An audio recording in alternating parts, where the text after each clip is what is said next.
I now invite the first speaker from Side Proposition.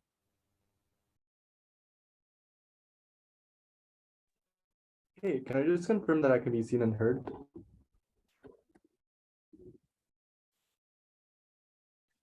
Oh, is that a yes? Great, thank you. Yes.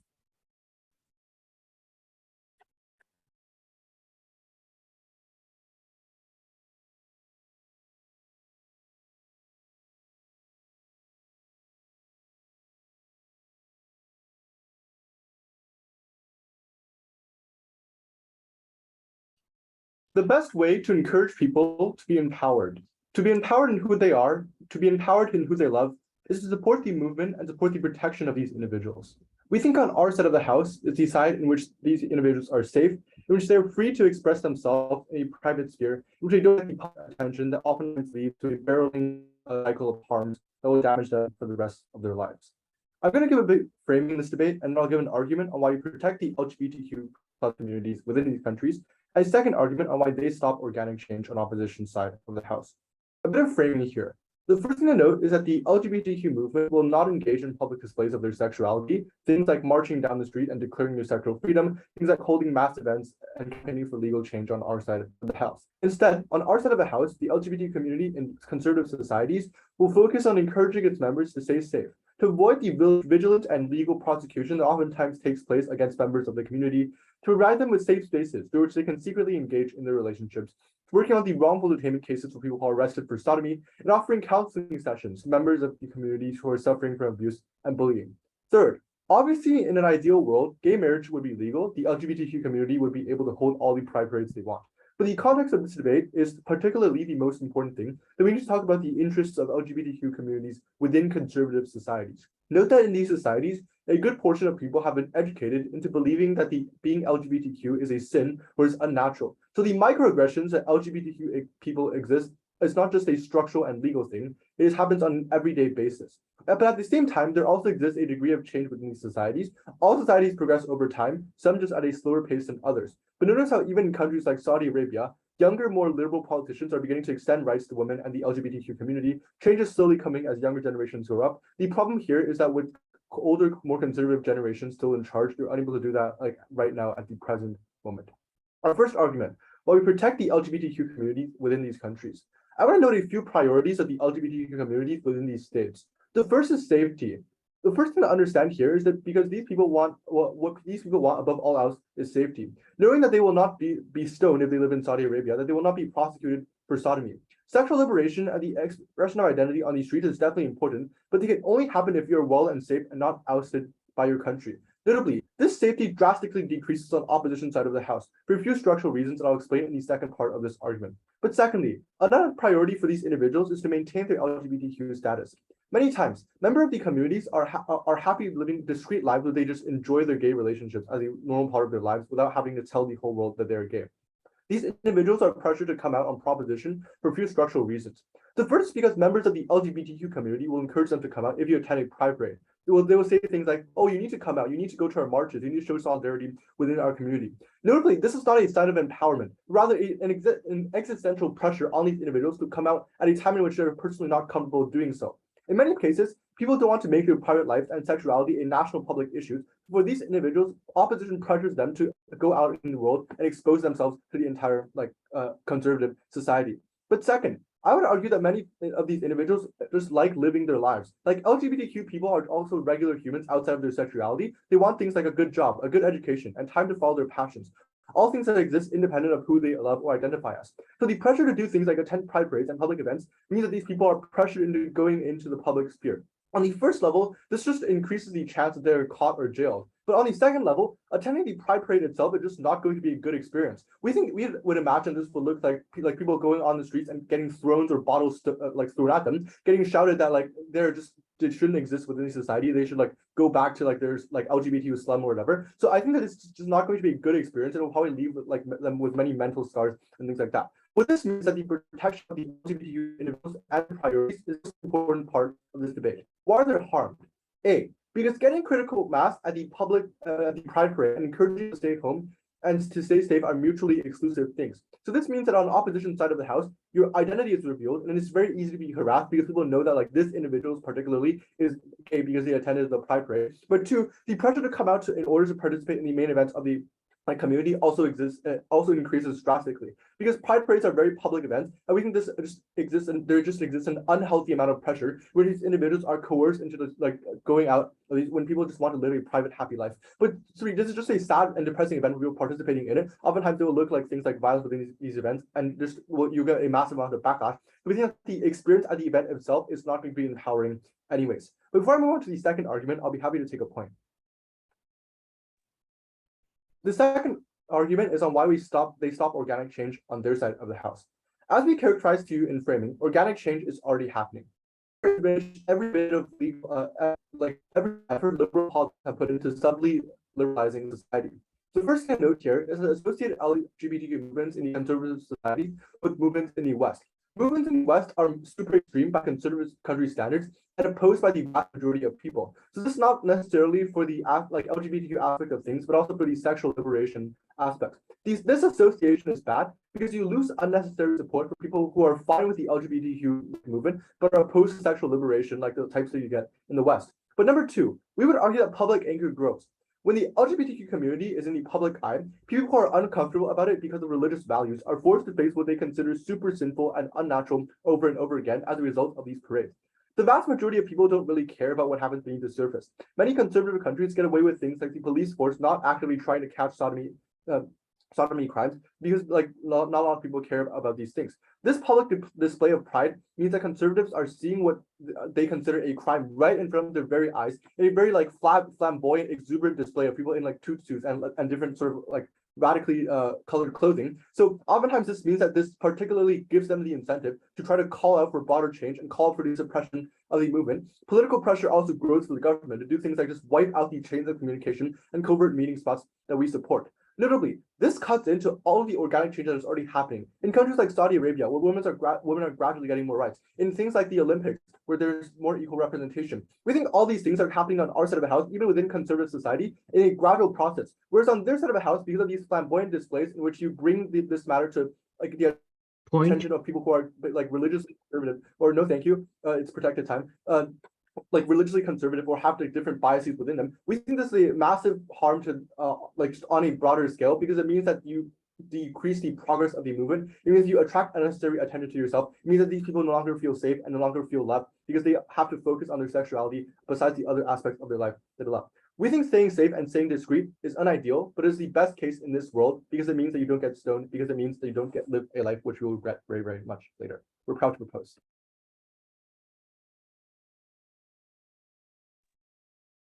I thank the speaker for the fine remarks. I now invite the first speaker from side opposition. Okay, I just want to confirm if I'm visible and audible. Yes, sure. Okay, great, thank you. Drink some water.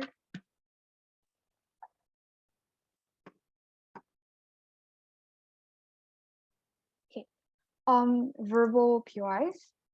Please do not badger. I will take one at the 5th minute. Yeah, speech starting in 3, 2, 1. It is a net benefit under our side of the house when you allow individuals to walk on the streets seeing booths and posters about their own community and seeing rainbow flags everywhere, right? We had 2 arguments the opposition proposed today. Firstly, why is the Pride Parade an intrinsic symbol and representation of the collective will and spirit of the collective community? But secondly, how we ignite better forms of empowerment and further leads to other forms of progressive change, right? But before that, some setup and responses. I think our counterfactual is simple, right? We simply support a world in which we support encouraging like pride parades. We support to gather them as community and directly support each other, right? Now let's move on to the responses. I think that firstly, it has to be pointed out, it's unclear to why safety is the metric under their side of the house, right? Given that according to the characterization that they try to push to you, it's a world where it's indoctrinated since young that being in the LGBTQ community is inherently a sin. This means that even if you're just holding hands with your partner in the public, people will still be pissed off, right? So I don't see why to such a big extent they're able to secure this even under the ass of the house, right? But secondly, they tell that there will be existential pressure for you to force people to come out of the closet, right? I think that firstly, it's simple that people can still consent to this. We will not force people to actively join your parades, because those who want to stay private will not even associate themselves with these form of parades either way, right? So this probably means that this existential pressure just doesn't exist, because people are rational enough to consent to all of these things, and they're rational enough to evaluate their choices, right? But secondly, just think it's contradictory when they try to tell you that, oh, communities are really conservative and you cannot gain attraction, right? Because when you want to say that you have politicians under their side that actively pushes for the rights of these people and actively make these speeches about these things, we thought that's already attraction as a very whole. Why is it still then that people are more likely going to be accepting of all of these ideas under your side of the house, right? First argument today then, why is the Pride Parade an intrinsic symbol and representation of the collective will and the spirit of the community? Again, this looks like, for two reasons, right? This looks like during Pride Month, in parades where people just come with their best outfits, right? And they set up booths and put up posters, give out flyers about LGBTQ rights and the history of the community, right? And the second question to this then is, why is this representation so important, right? And towards the community, it exists on two layers. Firstly, Pride parades are more than just a festival. It's a representation of who they are, where they come from. It's an extension of their identity of individual entity and their spirit to fight for their rights, right? This looks like embracing the history of your community, how it progressed, and looking into policies that empower the community. But secondly, it also looks like years and years and generation of lobbying for change, right? The people contributed to the progress of the entire community, and appreciating and embracing these people when you parade, right? We need a parallel with this, that simply you don't ban Chinese communities to celebrate Chinese New Year in a Muslim country, because your cultural roots ought to be respected. And we tell all of these traditions in which they embrace their ancestors and embrace the traditions and culture that's being inherited into them. They still embrace, and you don't ban them from doing all of these things, right?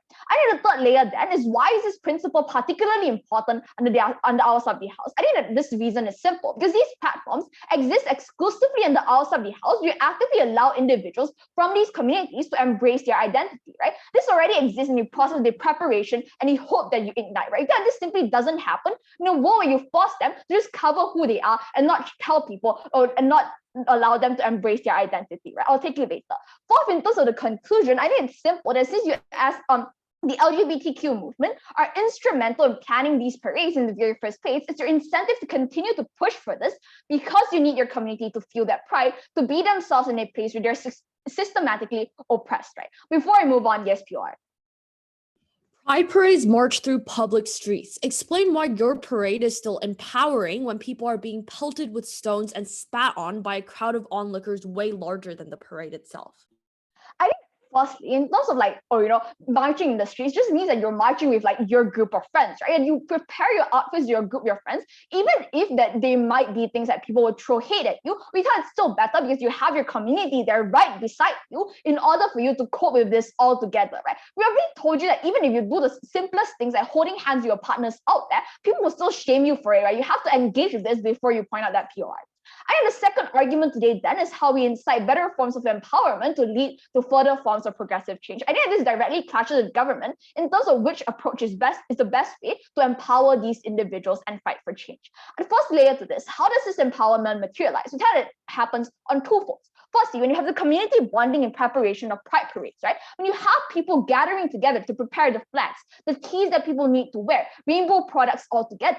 We have secondly, when you see everyone working together, they also have the will to collectivize, right? The same heart together, they are pushing for something, they're pushing for the same end goal. But secondly, we heard during the parade, when you see people walking next to you, these people that share these same experiences, wearing the same clothes, waving the same flag as you, makes you proud of your identity and your uniqueness as a whole, right? Even if people throw shame at you, even if people look at you in weird gazes, because it's still better because you have your people, you have your community together to empower you, right? But secondly, we tell them when you show the world that you won't be silenced, even if they hate you. It's just a representation of the will and how you should fight for change, and the energy and the prerequisite towards fighting for change is believing that it's not shameful in the very first place, right?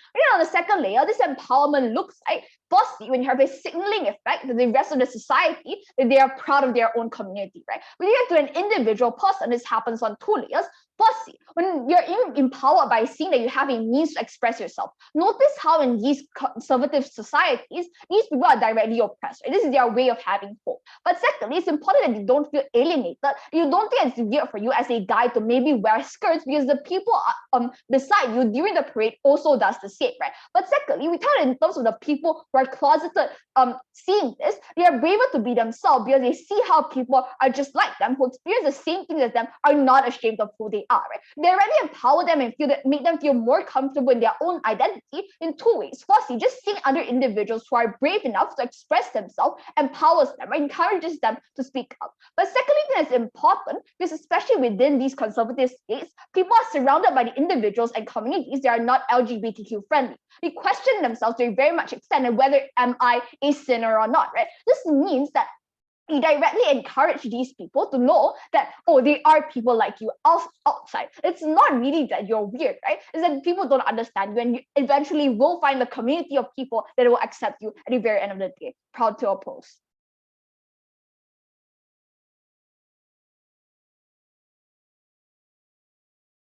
Thank the speaker for the fine remarks. I now invite the second speaker from side proposition.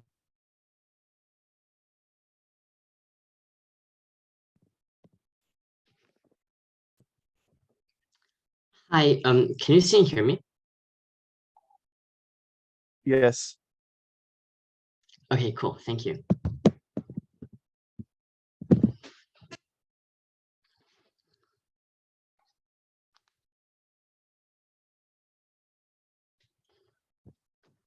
Unfortunately, a pride parade in a conservative society will not look like what Prop says it will. It will not be a colorful procession of individuals waving flags in support of who they are. Rather, it is one where people are being called names on the streets, where flags are taken down by enraged people. Having a community around you and friends around you, as Elo claims, doesn't shut away these voices. It doesn't protect you from the stones that are being thrown at you. It doesn't protect you from the legal prosecution that often happens, because in a lot of these countries, there are actual laws that prevent you from doing things like sodomy, for example, or from even liberalizing and having a sexuality of your own. So for these individuals, we do not think a pride parade will empower them. Rather, we think it will be a traumatic experience that you will keep for the rest of your life. And for that reason, we were proud to propose. I want to ask two questions in speech. Firstly, how does a pride parade affect individuals? And secondly, what should the direction of the LGBTQ plus movement be? Firstly, how does the pride parade affect individuals? The first thing I want to point out is I want to talk about what people on the ground want, because their own response to our framing that safety is the most important issue in this debate is that safety cannot be gotten anyways, because if you hold hands with someone, then you will be called names. That is literally exactly our point. They're just conceding what we already said. We do not want individuals to expose who they are in the public area, because they will be traumatized by people around them calling them names and rejecting their identity as a whole. We don't think this is an optimal solution, but this is the only solution to ensure basic safety for these individuals. So yes, optimally, you would be able to hold hands with an individual, but unfortunately in Saudi Arabia, if you do so, you will literally be charged with homosexuality. In the worst cases, some of them are literally stoned. So we would say that it is maybe like unfortunate that this is the truth, but we would say that safety is still the most important thing. And them saying that you can't get safety anyways is really not a response, because our entire case proves to you that you can get safety. How do you get safety while still validating your identity? You can do things like create underground safe spaces where people meet in each other's homes and validate their own sexualities. You can do things like talk online through platforms that are anonymous, like Telegram, where you can talk to other individuals who are queer from around the world and feel validated that your identity is real. You can do things, for example, like celebrate your homosexual marriage in private, in which you live a normal life, go to normally to work, and like take part in normal society, but live your own sexuality in your own private space. All of these things can exist under our side. And the reason why these alternatives are important is because they never endanger safety. You're never forced to come out as a gay individual in public society. You're never ousted by your country. You're never prosecuted by the legal system. But furthermore, we can co-opt all of the benefits that they talk about for the gay pride, because like listen to their arguments and their benefits that they get out of that pride like march, right? The only thing they say is that you can prepare together and you can see other gay individuals. But like we can get this under our side too by our very stance. If you have underground safe spaces, if you talk about on Telegram, if you unite behind a movement for slow organic legal change, these same impacts can still be begotten. We can still get things like validation. We can still get things like preparing together and celebrating our identities. We just don't do it in a flamboyant way that is the march and this march, right? So for these reasons, we can co-opt basically all of their benefits. Then they say, but people can consent. Therefore, all of your issues are not real issues because people can accept this. No, this is untrue. Here are two reasons why people cannot consent. The first thing to know is literally self-guilt. Ask yourself, what will the movement's messaging be on our side opposition? The movement will literally be forced to say things like, if you do not join this movement, then you don't support us. Or if you join this movement, you're the best of the LGBTQ community. That is the only way you can incentivize people who are scared for their lives to come out and parade with you on the streets. If the movement doesn't do this messaging on their side, they have no impact because nobody would come to their march because people would literally be afraid for their safety. So the only way in which they get any impact is if they can see that their messaging is going to be a coercive one that tells people undue benefits or forces them to come to that march. That's the first thing to know as to why you do not have consent. But second thing to know is that even if like you can somehow consent to this, I will know that if you don't go, you will feel an amount of self-guilt. You'll feel like you didn't support your community because people around have been telling you that you didn't go to that march and we all went. So why didn't you go? That means that even if people around you don't put pressure on you, you yourself are going to self-guilt and guilt trip yourself into thinking that you didn't support your community as you could. These things mean that you do not have meaningful consent. That having these marches means that you oust individuals from the closet that do not want to be ousted. You force them to go into public even though they do not want to. This is a horrible thing for these individuals in these societies, and we would not want this. But second thing I want to ask under this clash is what these pride parades are going to look like. Because all of the benefits of exposure, and this is the most important thing in this debate, are contingent on the reaction being positive. The reason why this is the case is because presumably, the point of having a pride parade is to externalize your identity to the world. The problem is, if that externalization is received with hugely negative backlash, there's no point in doing this, right? Except if op can somehow come up with a magical mech that externalization in of itself is a good thing. But I will prove why this is not the case, right? The first thing I want to know is that it's likely to be a parade where the individuals are humiliated on the streets. Unlike what they say, you can't just parade in safe spaces with your friends around you. You have to do it in major cities. If there are impacts about validating individuals who have these queer sexualities, then they will have to defend doing it in major public spaces. What that means that you will necessarily face strong rejection. The reason for this is because in these conservative societies, people oftentimes have very strong rejections of these sexualities for two reasons. Firstly, either because of their own religion, where oftentimes in these particular societies, there's very radical interpretation of religious texts like Sharia law, for example, that literally tells you that these sexualities are sin and unnatural, in which case I'd like to have a very strong reaction against it, or it's just because it has been perpetuated through generations because your parents have told you it is not natural. And what that means is that when you see these individuals parade on the streets, you're not going to stand inside your home. These individuals are going to just come out, throw pellets at these individuals, call their names. So it's likely to be a hugely traumatic experience.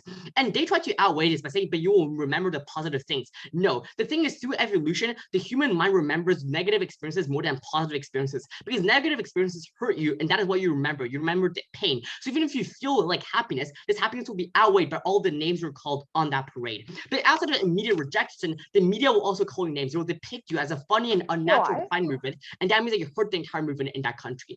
This leads into my second clash, right? What should the direction of the LGBTQ movement be? Given my framing, the most important thing is changing societal perception. How do we do it? We do it through organic change that happens in two ways. Firstly, these countries naturally liberalize. The reason for this is because interaction with Western liberal culture becomes impossible in an increasingly globalized world. This is because of trade, for example, that forces things like interactions of culture to things like exchange of students between different universities, to things like international events like the Olympic Games being held in Qatar, or like the World Cup being held in South Africa. These things forces interaction with Western culture and liberalize the country, at least the youth in that country. Secondly, this is because of political pressure. Within the country, the youth put strong political pressure, but without the country, there's also a lot of international pressure and sanctions that go on in countries like Saudi Arabia because they do not respect human rights. How do they stop this change on their side? They stop this change because they make this issue an immediate one. People see these individuals in the streets, and that is when you antagonize them. But secondly, when they are told by the media that this is just a ridiculous thing, when they're told by the media that this is unnatural, that is when they revolt against that movement. That is when it is even worse for these individuals. We want that organic change to continue, and the way we do is by keeping the safety of the LGBTQIA+ community in these societies, and that is why we're proud to propose.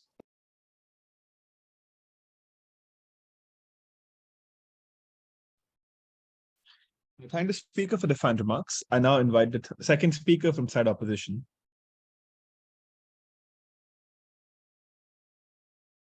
All right, just confirming my audibility and visibility. Yes, you're audible.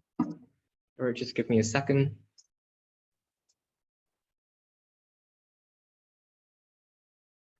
All right, speech starting in 3, 2, 1.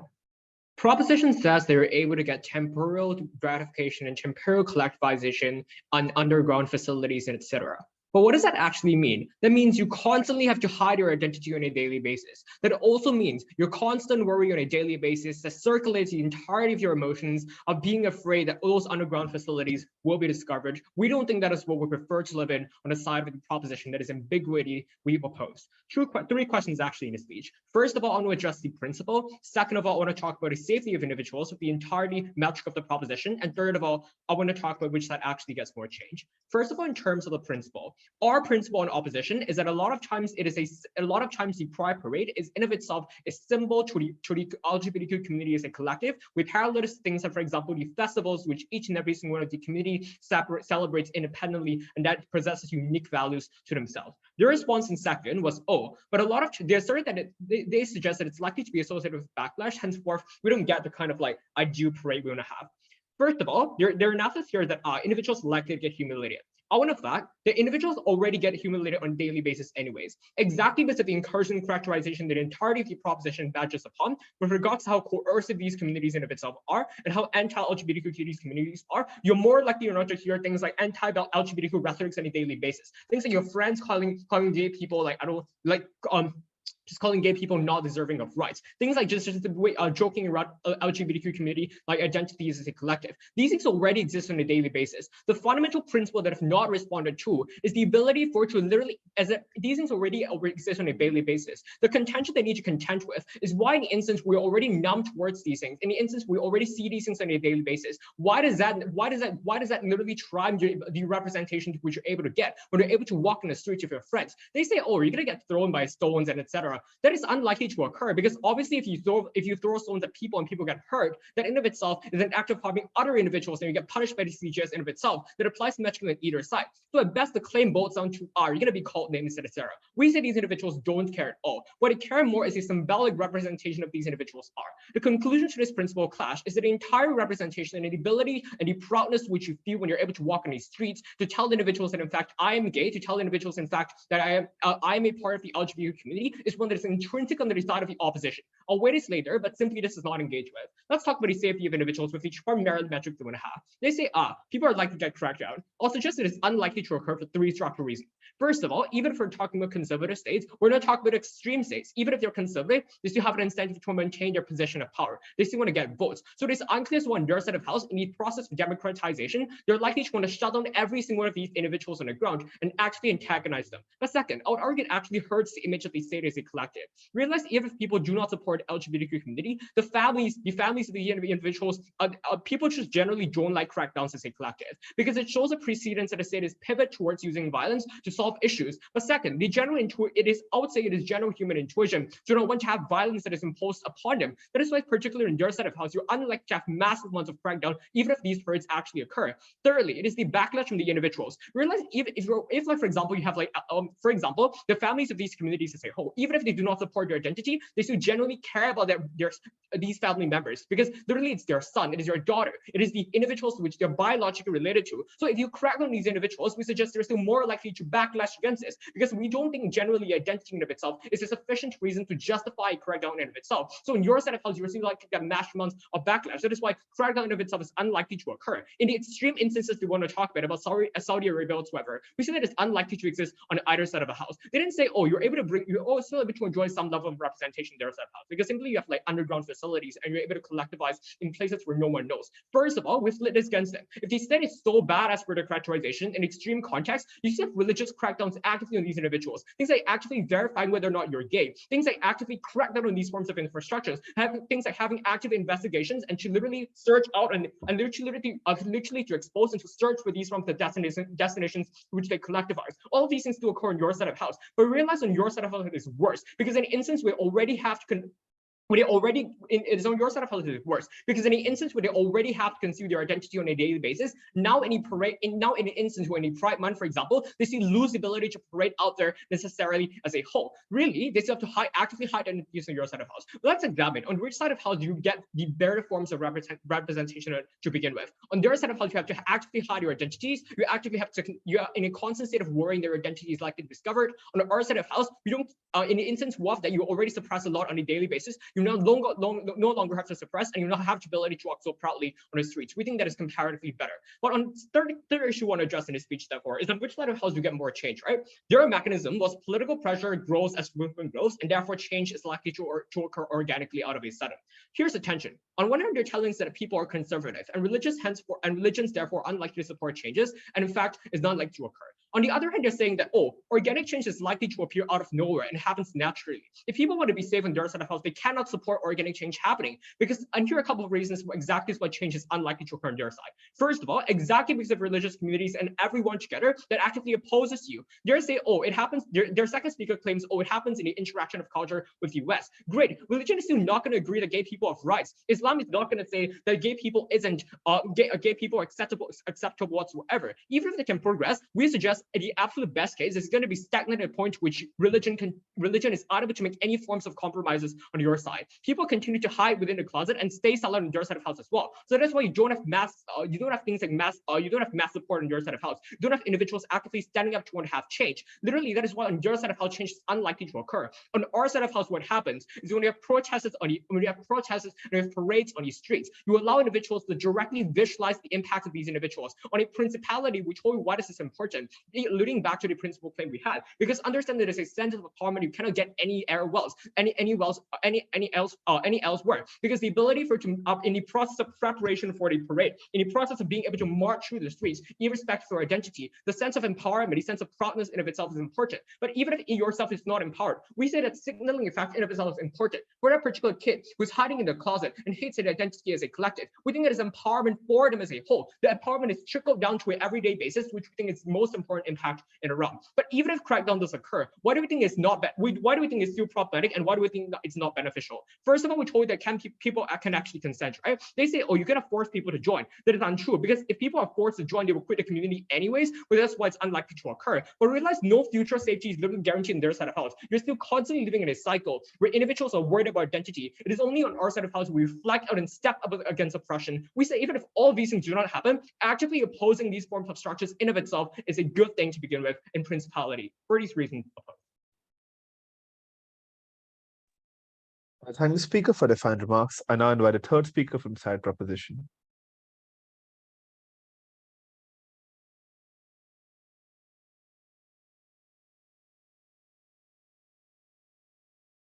Hi, can everybody see and hear me? Yes. Okay, cool. I'm going to ask two questions in this speech. First, are pride parades even that empowering? And secondly, how do we get progressive change? But before that, just a quick clarification in this debate about our so-called contradiction, because opposition tries to call us out for a contradiction, given that we said that there is organic change within conservative countries, but we also said that many people in these countries remain homophobic. They did this because they missed the nuance of our case that already came out from first entirely. In conservative countries, younger generations are more progressive and more atheist than older generations. These younger generations, including politicians like Mohammed bin Salman in Saudi Arabia or Muhammadu Buhari in Nigeria, are working for social progress. They will become a significant voting bloc in the future as they grow up and take over the positions of power from their fathers and their mothers. The problem is the generations still currently in charge of the countries, still currently in the positions of power, the bosses of the LGBTQ plus people, their employers and their parents who control their livelihoods are still the older and more conservative and more religious generation. That is why coming out and embracing your identity super publicly in the status quo still remains unsafe, even though in the long run, change that they stop outside opposition for all of the reasons that we gave you in this debate is still likely to come. We did not contradict ourselves. That is called nuance, not contradiction. First clash then on whether or not pride parades are empowering. What opposition tells you is that they are empowering because you are able to go out there, wave flags, like have some posters, and you can embrace your identity and be happy about it. 3 responses to this. The first is that the LGBTQ plus community is minorities everywhere, and they're the minority, especially in conservative societies. So these parades are more likely to look like a dozen people waving their flags and then 100 people standing by the streets giving them dirty looks and insulting them and calling them names. The second response is that the LGBTQ plus people living in conservative countries are not in pursuit of this type of empowerment, even if you buy that this exists instead of being humiliation. As much as LGBTQ plus people in Western countries want to seek that type of empowerment that comes from pride parades. The reason why is because the feeling of empowerment is comparative. For people living in conservative societies, for whom being able to hold hands with your partner in a private space is already a luxury and something you very much enjoy, you do not need to go out into the streets and protest and tell everybody that you are gay, because being able to be gay in private is already all that you want in terms of like comparing your old life towards your new life after you come out of the closet. So this is likely not that big of an impact anyways for people living in conservative countries, given that we are able to get empowerment as well for them by giving them a private and safe space in which they're able to embrace their identity. The third response is saying these people are already humiliated every day anyways from opposition is not a good response from them, because that just washes out their impact of additional empowerment if people are going to be humiliated every day, and this is just another layer of humiliation. That analysis is also contingent on the average gay person in conservative countries holding hands publicly with their partner every day to the point that they've become numb to any form of hate. This is not the case in a world where their community encourages them to seek out safe and private spaces to express their identity, as expressed in our stance coming from first. But let's take opposition at their best. Let's assume that they do get empowerment. Why is empowerment so much less important than safety? The first reason is because the parade ends. And after the parade ends, the people marching in the parade, however empowered they might feel, must return to their communities. They must still deal with their mom who heard that they participated in a parade. And even if your mom loves you more than God himself, as asserted by opposition too, you still have to deal with your boss who now has to fire you for not aligning with company values. Empowerment is temporary, but the safety of your physical body cuts far deeper and lasts far longer. Getting hurt also makes you feel less empowered, which probably washes out any feeling of empowerment the parade might have given you. But secondly, by their own characterization, empowerment is a benefit only given to the luckiest of LGBTQ plus people who are in a position to happily and rationally consent to attending a pride parade, who are in a position to accept themselves and to come out. But we prove that the LGBTQ plus community cannot both support pride parades and support distributing information on how to hide your identity and protect yourself, because these are two fundamentally contradictory things. The movement cannot be directionless and contradictory. So at props best, assuming that they do get empowerment, they get empowerment for the people who have already come out, who want to go to pride parades, but they lose out on teaching people in worse situations, in more conservative families who will never even dream of attending a pride parade. They lose out on teaching these people how to protect themselves by hiding their identity with underground safe spaces. When opposition tells you about helping these people come out, that is still contingent on them being able to prove that this event is not a humiliating event where all you see is more insults and more anger towards your community that simply makes you not want to come out as someone in a more conservative position. What will encourage them to come out was our stance, where we give them a private safe space where they can start by taking baby steps to embrace their identity, because there is a great degree of brainwashing, a great degree of humiliation throughout their lives that they needed to overcome. You cannot take that giant leap to just come out by seeing a pride parade and deciding to attend one yourself.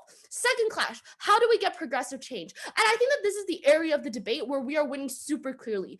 Our case was simple. Change will come in the future when the younger generation grows up. Conservative countries are tolerable for the LGBTQ in the status quo because it is possible for the community to fit in a don't ask, don't talk manner, where sodomy is legally banned, for example, but police also don't really try to catch people for it so long as they're not doing it publicly and out in the open, where LGBTQ people are not officially recognized but allowed to exist as long as they're not loud about their existence. This is obviously not ideal, but this is the safest situations for the community to exist in until the younger generation population gains power and progress can come more organically. What opposition does is they force the vote and the decision on what to do with the community to happen now by pushing the LGBTQ plus into the public eye, by forcing all of the conservative and older people who are still in power to confront the fact that a bunch of people in their community, people working for them, people in their family are also gay too, and to force them to make a decision right now about how to react to these people, about whether or not they want to fire them, about whether or not they want to demand that police arrest all of them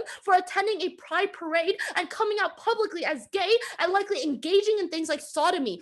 That is the problem with side opposition, because they force a decision that can easily go in favor of the LGBTQ plus community and say like 10, 20 years from now to happen right now when the people in power are still clearly conservative, which is why this country as a whole is conservative. Opposition's only response to this throughout this debate was to point out a non-existent contradiction. It is way too late for them to engage now. We win on this ground and this ground alone. I'm very proud to propose. I thank the speaker for the fine remarks. I now invite the third speaker from side opposition.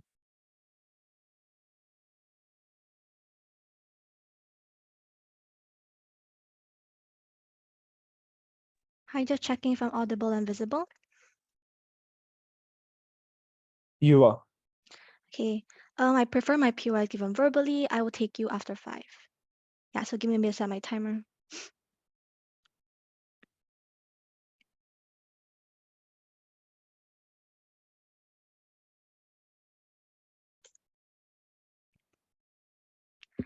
Speech starting in 3, 2, 1. Two main questions in debate. First clash on the protection of those communities. On the second clash, on which side is able to garner more change. On the first clash, right? On the protection of these communities that side opposition wants to tell you about. Directly catches with our analysis why it's so important to be yourself in public. Firstly, let's deal with the two main harms that proposition talks about. Firstly, they tell that people be pressured to come out. So notice how Bernice and Will have already told you on our side, if they want to be private and not join the pride parade, it's still okay on our side. We do not pressure them, right? Why is this likely? Why are they not like to be pressured and coerced on the outside? Notice how the leaders of this movement know what it feels like to be closeted and oppressed, given that they live in the same country, they live in the same oppressive states. You'll obviously be understanding of you, but notice how on both sides, leaders obviously have an incentive to make sure that the members feel comfortable or they're okay what they're getting themselves into, right? Because once leaders become very coercive and oppressive, people on the outside also leave the movement as well. It's not within the leaders' incentive so to let people leave the movement, because leaders obviously need the traction, obviously need people within their movement supporting them. I think leaders obviously will not coerce people into coming out, will not coerce people to do things that they do not want to do. We already mitigate this part. And notice but notice it is symmetrical even in our worst case, right? Even if we bought that cohesion will happen on the outside, notice this is entirely symmetrical. Because if that proposition wants to push for organic change, the key thing you need to garner for this change, in order for this change to happen, is to show that there are gay people on the ground, so that there's so many people that the change is actually needed within the first place. Therefore, based on their logic, in order for organic change to happen, this means they need to coerce people on their side to come out as well. In order for the people, the oppressed structure on their side, to say actually gay people exist. These people are normal, they exist within your society as well. So in order for this organic change they want to harp on and on about to happen, their side needs to prove how on their side they're actually able to get these people to come out, actually able to gain this long-term change. But even on the worst case, the fourth layer under this harm, even if coercion text this, we still say this is better, because you'll notice that you need a push to embrace yourself, to embrace your identity. Within the long term, you embrace your identity, and it's comparatively much more important, as I'll explain later on in my speech. The second harm they want to tell you about is the mental scars that you get from joining pride parades. First, they did extremely non-exclusive, because notice how you also have scars from hiding yourself, from oppressing your identity, right? Even if they came out in private, even if they're a lover in private, notice what happens. They're going to be extremely paranoid about being outed, right? Notice this scar from hiding constantly your identity, hiding from public, pretending you're someone else in your workspace and coming back being a lover. Notice how all of these are going to get scars from you just pretending to be some, putting on the facade. It's incredibly tiring. These scars also exist symmetrically. But even the worst case on outside, but the scars are just worse off on the worst case in outside after joining a pride parade. Notice on the first layer, they already consented into joining these pride parades. They consented to being part of these communities in the very first place and going out on the streets and being out and proud. But second of all, even the worst case, they do have a community to uplift them, to help you really unable to recover. You have an entire community of people who have experienced the same exact things as you. Have a people who just know how to uplift you, how to comfort you, and how to help you improve and get better and overcome all these mental scars. But under the second layer, under this clash, right, let's engage with them on their best case, where they tell you that the counterfactuals, people live happy private lives, where they can be with a lover in private. Firstly, therefore, I don't think there's any net benefit nor change on that side, because literally the status quo. On-site proposition, the lives of the people will never change, forced to hide identity forever. Because at best, only one couple has a happy life, but on that, the entire community has no net benefits, right? But what they told you is more likely going to happen is if they're hiding, if they're paranoid that they'll be outed, where you are scared to hold hands in public, or touch of your hands, you're afraid that this looks too suspicious, you do not want to do this, you do not have the happiness side proposition tells you, you're constantly hiding your identity, you're so afraid, right? But notice that the narrative side proposition propagates under their side. Is the movement tell their people they should hide, they should be closeted for your own safety. Notice that the movement is there for a reason, right? The movement should do is to be supporting them and telling them it's okay to be out and proud. That's literally why these people opt into these movements in the very first place, because they need validation from another party to tell it's okay to be gay, it's okay to love someone of the same sex. But therefore what happens is, since you're already hiding your identity on a daily basis, I do not see why the movement just needs to exist then on their side. Thirdly, let's be charitable and engage on the worst case under outside, where a very bad crackdown does happen in these pride parades. Firstly, I think it's still okay because I think it generates discourse. The unique analysis, because they had news articles, for example, that report on this crackdown, will generate international outcry, directly causing pressure from international communities and international LGBTQ movement from other countries. This happens on outside. But second of all, what also more happens within these nations are people, because of these news articles, people are going to be more aware of these atrocities committed against these people. Only when you have this discourse, only when you have this happens, only do you get tangible change that we tell you about in Bernie's and Wayne's speech. But second of all, even in the worst case where all these doesn't happen, even where discourse doesn't happen, notice that the process of a pride parade also generates a large amount of pride for you as an individual, right? Just like prepping together. We come together as a community to do it together. We feel proud and you feel empowered. We're directly opposing the oppressive structure that shackled you for decades. I think this preparation where you come together as an individual, as someone who is gay, someone who is like lesbian, I think what happens to this, you already generate a large amount of pride. Therefore, on outside, the process of you preparing together already generates pride for you as an individual. It's already a net benefit on outside.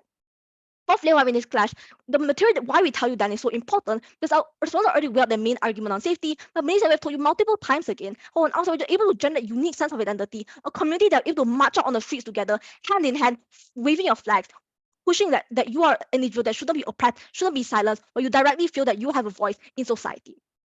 Second main clash, on which side is likely to which side change more likely. The entire premise is that young people are progressive. Notice how we take this down. We tell them this entire analysis we want to tell you about.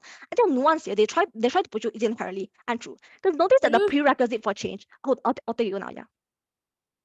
According to you, brushing hands with your partner accidentally in the street makes gay people feel scared. If that is true, almost no one will be brave enough to go to a literal pride parade. What is the point of having a dozen people at a pride parade for the most privileged members of the community? Okay, so here's the unique analysis, right? Because what happens on outside is because this entire movement is you're going to see people closeted. Bernice already explained to you, when you see people on the street moving, even if it's a few people in the very first place, people who are closeted maybe will see them out there. You already see people, we have an example to point to, people who are brave enough to embrace your own identity. What happens? It really causes more traction. More and more people be willing to come up, be willing to be braver, to join people on the street for their own identity, right? Because you have someone to look up to. Notice that how change only happens when you have a single person, a spearhead, standing out for change in the very first place. Is only why change happens, right? Because notice, for example, the Stonewall riots, even though it was like illegal to be gay in the US at one point, only when you have this kind of, only when people gather together, only then change happened in the United States. There's a unique analysis that only outside is able to get. You're not able to get this on your side.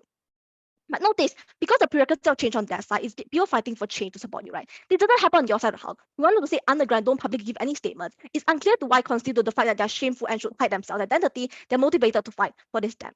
And notice how this and so bad because the urgency of this issue, we tell you to get change faster. It's more important because you can't force gay people to stay closeted forever and the state magically changes their mind. But notice on outside, we uniquely guarantee you long-term safety, because if we prove we're able to get change, we tell you the long-term, we're able to get long-term safety and permanent safety. I already explained to you my answer to my POI, but because you have people inspired to come out, you're inspired because you see change happening, you people are proud to be themselves, there's really more traction to the movement. Notice that when people come out to collectivize together, you signal that it's important, a signaling effect that we already told you multiple times about. I'm very, very proud to oppose. Thank you.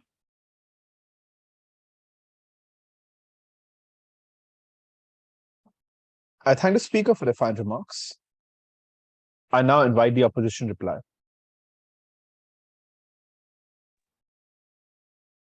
Okay. I assume that I am audible and visible, and I'm just gonna start. Okay. Speech starting in 3, 2, 1. It is unclear as to why staying underground and patiently waiting for organic change to happen directly translates to organic change in the very first place, right? Given that proposition's entire case is contingent upon this, we tell that their case is one that is solved. To a question in my speech today, firstly, is safety the most important metric today? Secondly, which side better empowers LGBTQ communities? And those are the first question. I think there's two layers to this. Firstly, on whether their safety is actually threatened under outside of the house, right? Proposition tells you that pride parades are one in which people will throw stones at you, that you will rip off your posters and flags, right? The society and authorities will curse at you, the police will capture you if you antagonize them. I think that this then Wayne's response to this was simply that they have families that already make up voter blocks. They're already like the people that are conservative. That they have family members that will actually go against this, right? But secondly, given that they try to tell you that they are it's getting increasingly more progressive, and a new voter bloc like the progressive young individuals have come out, and they will have an impact in the near future, probably means that there is some incentive for the current state to still cater to them because they are the future of your country. Right? Which probably means that this will not happen to a very big extent, right? The second thing they tried to run then is that you will be traumatized. I think this simply is already taken down, right? Wayne and Shuing told you that given that they went with the characterization that people under their side of the house are extremely conservative and religious, you already see this on a daily basis, where statements that publicly shame these individuals already exist under the ass of the house, right? But given that they never engaged with the fact that people already consented into this to some extent when they choose to participate in these pride parades, just means that this doesn't stand, right? Secondly, we think that even if this happens, the private like underground and safe space that they want under the outside of the house already exists on the outside of the house, right? Because you can always text your friend on Telegram, right? You can always communicate with them on Telegram and form your own social support structures then. We made it clear enough that in my first speech and Wayne's speech that individuals are rational enough to know what they want, right? But secondly, we tell they can always choose to not involve themselves in pride parades, that even if coercion happens, you can always opt out, right? We've told you clearly that it's better for them as well if they leave a structure that's unable to respect their boundaries at the very end of the day. Second question that we need to solve then is which side better empowers LGBTQ communities? The first thing I want to try to tell you in terms of empowerment is that young people are getting more progressive, right? I think the first thing you need to note is that the prerequisite for change is knowing that the very people that you're fighting for actually supports you, and the people that you're fighting for does take up a significant amount of like voter bloc that you have, right? It doesn't happen under the ass of the house when you want them to stay underground and don't publicly give statement and support all of the statement that's given by these people in the very first place, right? It's unclear as to why, after conceding to the fact that they are shameful and should hide themselves and their identity, is motivated to fight for this then. I think this also doesn't happen when under their side of the house, a lot of the majority of the people that are not the politicians that they give you examples for are still those who are rather going to be conservative, given that the society that they live in just indoctrinates this since young. I've clearly explained to you these three reasons. It's already taken down across the bench when we've explained to you there's no voter bloc that can be explicitly identified. There's no purpose to fight for them as a politician. But secondly, we thought it's particularly important for pride parades to exist for three reasons. Firstly, that pride parades are more than just a festival. It's a representation and symbolism of your identity as a whole, your background as a whole, and who you came to be as a whole, right? We thought it's simply different from texting on Telegram and supporting each other. We thought that even if you are cracked down, there's two reasons why this is still beneficial on the outside of the house. Because firstly, the excitement that you get for preparing for an event that you organize is already fruitful enough that it empowers them to a very big extent. But secondly, you're able to collectivize the community and further motivate them to push for change, right? Especially when you see unfair treatment that happens on the outside of the house, we have further antagonized these people into pushing for better change, into putting into efforts that actually support politicians and go hand in hand with the politicians that want to fight for their rights at the very end of the day. Proud to oppose.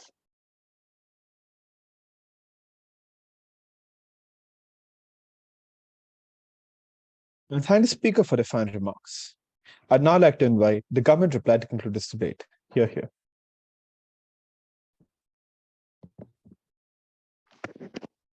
Hi, can you see and hear me?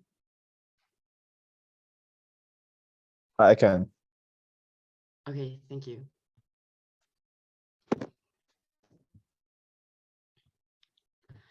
The opposition case in this debate is contradictory and non-exclusive. They say people are scared and hiding, but somehow suddenly when you're with your friends on a pride parade where angry mobs surround you, throw pellets at you and call you names, you feel empowered and you're not scared anymore. When you stay at home privately with your boyfriend and you touch their hands, you're scared. But somehow when you are prosecuted literally for sodomy and you can be stoned in Saudi Arabia because you came out as publicly with your sexuality, you're not scared on a double-sided house. That somehow if you like stay in a private space, you're scarred because you need to hide your identity. But on the other side, you're not scarred when you come out and people in masses reject who you are. These things cannot possibly be true. I think just on an intuition check, their case doesn't function. But furthermore, all of their impacts can equally be achieved on our side. Because listen to their justification as to why only a pride parade can be symbolic and empowering. They just rely on intuition pumps. Literally, they just say, oh, but surely this is better than Telegram. But why? Why is that better than Telegram? People can equally be empowered in virtual spaces. You can equally be empowered with a loving family who validates who you are. Why does validation necessarily come from external factors from the entire society accepting you? For these individuals, empowerment is relative to what they know, right? Empowerment is not necessarily what we define it in the West as you coming out flamboyantly and going on the streets. For these individuals, being safe in the warmth of your home, knowing that you will not be caught with your boyfriend in public is empowerment enough. We proved this down the bench and they never responded to this, which is why they lost this debate. I think the biggest problem with this side of the opposition is they never actually respond to a framing about safety being the most important thing in this debate. They rely on this implicit weighing that you care more about empowerment and safety, that you care more about coming out publicly than you care about your own safety. But we actually gave you explicit layers of weighing as to why that wasn't true. We told you about how, for example, the definition of empowerment is relative. That yes, in the West, this might be true, but for these individuals who have known oppression all of their lives, safety is definitely the most immediate concern. But even if you do not buy this, we told you about how empowerment is a limited time emotion. That yes, during the pride parade, in the best case, you do feel empowered, but once you leave that parade, once your boss fires you because of your sexuality, that is when you realize that all that was just an illusion, right? And crucially, that means that even if they get good emotions and good empowerment in the short term, these emotions don't last. And this was a very important piece of weighing. But the third thing that we said is that even if you get empowerment, if you get pain afterwards, that pain will weigh over because pain is what humans like memorize because of how the evolution process shaped us, right? This is what individuals, when they think back about the experiences, often remember the most painful parts of their lives. This is especially the case when you face trauma, as they do on the side of opposition. Their analysis to come back from this is to say that you will be equally scarred when you try to like hold back your identity. But this is very important. Their analysis only works if you do not come out at all. It is unclear to me as to why you will be equally scarred if you do come out, but you only come out to people who love you, people like your family, for example, people who are your very good friends who you know will support you. Like they just assert once again with an intuition pump that coming out in of itself is validating. But this is not true for a lot of these individuals. I always say that coming out in of itself, it has nothing that is inherently good about it. What is good about coming out is knowing that you'll be supported. It is being able to affirm your own sexuality. So it's unclear to me as to why the only way to come out is to come out to an entirety of society that will literally oppress you and stigmatize you. I think for most of these individuals, they see no point in doing this, but they see more of a point in coming out to people who they know will love them and to not face the oppression of an entirety of society. So it doesn't make sense to me as to why the only way to come out is what Op says and why there are not more nuanced ways of affirming who you are that doesn't also hurt your potential safety. So all that already puts us forward in this debate. But what is their best case, right? Their best case to say that like safety is endangered on either side because the government can crack down. But we proved like crackdown was not symmetric. Crackdown only happens when you make the issue of the LGBTQ community an immediate one the government has to address. Under our side, when these people don't directly come out, the government doesn't have to fear this issue. That's why in many of these countries, even though sodomy laws exist, they're not enforced because police do not see a point in breaking into people's homes because they don't have that strong of sentiments. So what that means is that if we keep the status quo, these individuals are safe and crackdowns are not symmetric on both sides. That's why under our side, the youth can rise, a generation can rise that is more liberal and create change in that country. On the other side, they slow down that change because the LGBTQ issue becomes an immediate issue that people tackle right now. And the people in power right now are conservative politicians who hate these individuals, which is why they make this country as a whole worse. So for all these reasons, I'm very, very proud to propose.